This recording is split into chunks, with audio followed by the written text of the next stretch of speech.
आज का जो हमारा टॉपिक है वो है what is difference between necrosis and apoptosis. Necrosis और एपोप्टोसिस के अंदर क्या फ़र्क है, पहले हम इसके दरमियान फ़र्क को देखेंगे, फिर इसको हम एक जो है वो वीडियो और एक इमेज की मदद से जो है वो डायग्राम की मदद से समझेंगे। ठीक है, चले आए हम सबसे पहले इसके डिफरेंस की बात करते हैं। सबसे पहले हम एपोप्टोसिस को देखते हैं। एपोप्टोसिस क्या है? Control death of individual cell. ठीक है, control death of individual cell, यानी कंट्रोल इसके अंदर जो है, जो सेल की डेथ होगी वो कंट्रोल होगी। और इसमें आप ये सिंपल ये भी कह सकते हैं कि प्लान डेथ होगी, कि किस तरह से जो सेल हैं या और कौन कौन से जो सेल हैं वो उनकी डेथ होगी या उनको डेड किया जाएगा।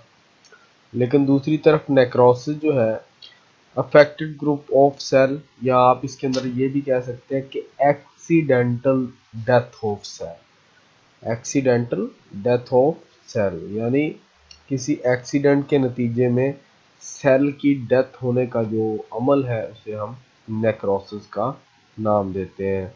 मिसाल के तौर पर आपको कोई चाकू लग गया है, या आपका एक्सीडेंट हो गया है, या आप किसी चीज़ के साथ टकरा गए हैं, तो उससे आपका जो डैमेज होगा वो जो है वो नेक्रोसिस कहलाएगा।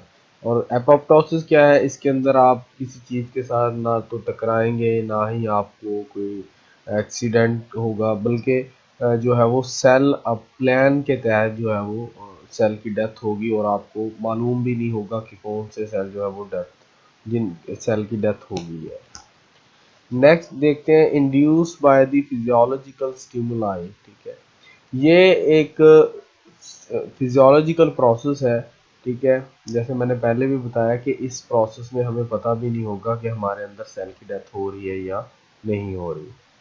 और ये वाला necrosis invoke by the non physiological. ठीक है, और ये नॉन फिजियोलॉजिकल है। इसके अंदर ये हमारे अंदर जो अगर हो रही है सेल डेथ या बाहर हो रही है, तो इसमें अंदर जो है वो उसको नहीं मालूम होगा कि ये डेथ कैसे होगी, कब होगी, लेकिन ये सडनली भी हो सकती है। ठीक है, जैसे एक्सीडेंट है तो किसी को मालूम तो नहीं होता कि ये एक्सीडेंट होगा या नहीं होगा, तो वो सडनली हो सकता है। ठीक है, नो इन्फ्लामेशन, और इसके अंदर इन्फ्लामेशन नहीं होगी। ठीक है, और इसमें जो है वो इन्फ्लामेशन होगी, यानी सोजिश आपके बॉडी के ऊपर पड़ेगी और आपको महसूस होगा कि या पेन होगी वहाँ पे जो है वो कि जो यहाँ पे कोई चीज़ जो है वो डैमेज हुई है, जैसे कोई सेल डैमेज हुई है, तो उसकी ज़ाहिर सी बात पेन भी होती है। लेकिन एपोप्टोसिस के अंदर ही पेन महसूस नहीं होगी, इसमें आपको फीलिंग्स नहीं आएगी कि कोई चीज़ जो है वो डैमेज हुई है या डेथ हुई है। उसके बाद shrinking of cytoplasm and condensation of nucleus. इसमें क्या होगा कि जब एपोप्टोसिस का प्रोसेस शुरू होगा तो जो आपका साइटोप्लाज्म है वो बेसिकली श्रिंक करना शुरू कर देगा।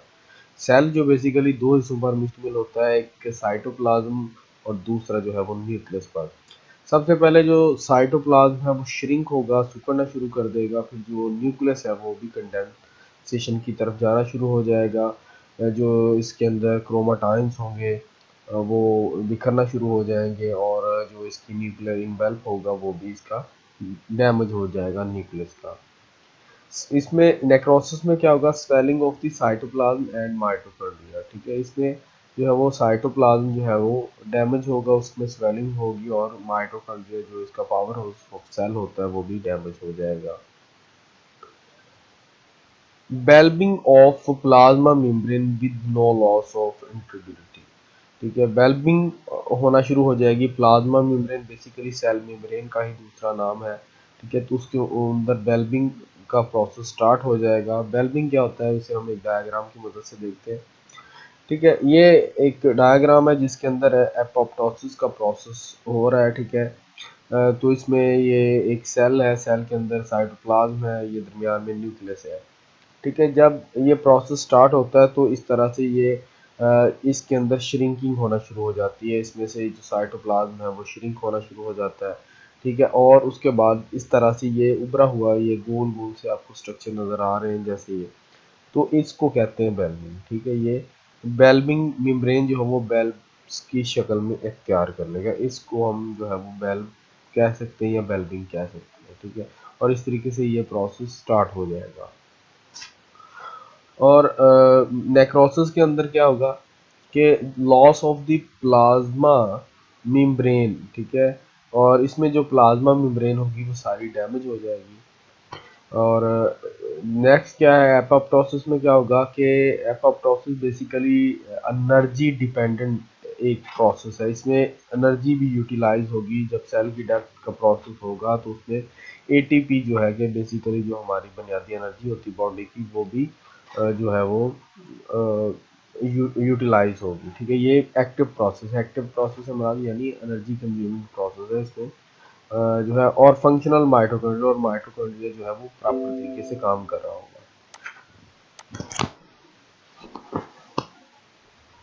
और जो नेक्रोसिस है, नेक्रोसिस के अंदर बेसिकली ये एक्टिव प्रोसेस नहीं है, ये पैसिव प्रोसेस है। पैसिव प्रोसेस से मुराद के इसके अंदर जो है वो एनर्जी जो है वो कंज्यूम नहीं होती। ठीक है, क्योंकि ये सडनली होता है और इसके अंदर जो है वो एनर्जी कंज्यूम नहीं होती, तो इसे हम पैसिव प्रोसेस का नाम देंगे। ठीक है, अब इसको हम एक वीडियो की मदद से देखते हैं कि किस तरीके से जो है वो एपोप्टोसिस और नेक्रोसिस का प्रोसेस होता है।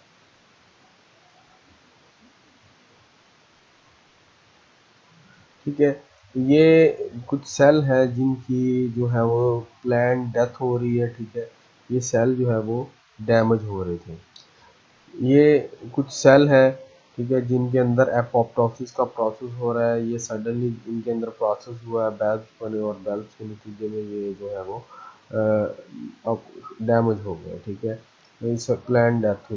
अच्छा, ये जो सेल डेथ का प्रोसेस है एपोप्टोसिस का, ये बड़ा कॉमनली बॉडी के अंदर होता रहता है। और इसमें जो है वो बहुत सारे जो सेल हैं वो रेगुलरली डेथ होते हैं। तकरीबन एक दिन के अंदर 5 से 7 बिलियंस के करीब जो है वो सेल की डेथ होती है। तो इस तरीके से जो एपोप्टोसिस है और नेक्रोसिस जो है ये इम्पोर्टेंट प्रोसेस है हमारी। खासकर जो एपोप्टोसिस है ये हमारे लिए बड़ा ही इम्पोर्टेंट प्रोसेस है, क्योंकि इसमें कुछ ऐसे सेल भी होते हैं जैसे कैंसर सेल्स हैं, वो भी एपोप्टोसिस अगर ना हो तो वो कंटिन्यूसली ग्रो करते जाएं और हमारी बॉडी को डैमेज या कैंसर की तरफ लेके जा सकते हैं। आई होप आपको एपोप्टोसिस और नेक्रोसिस के दरमियान जो है डिफरेंस उसके समझ आ गई होगी। अगर फिर भी आपको कोई क्वेश्चन है या कोई क्यूरीज है या कोई प्रॉब्लम है या कोई टर्म्स आपको नहीं समझ आई, तो आप काइंडली कमेंट बॉक्स में कमेंट करें। I will reply you. Thank you. अल्लाह हाफिज़।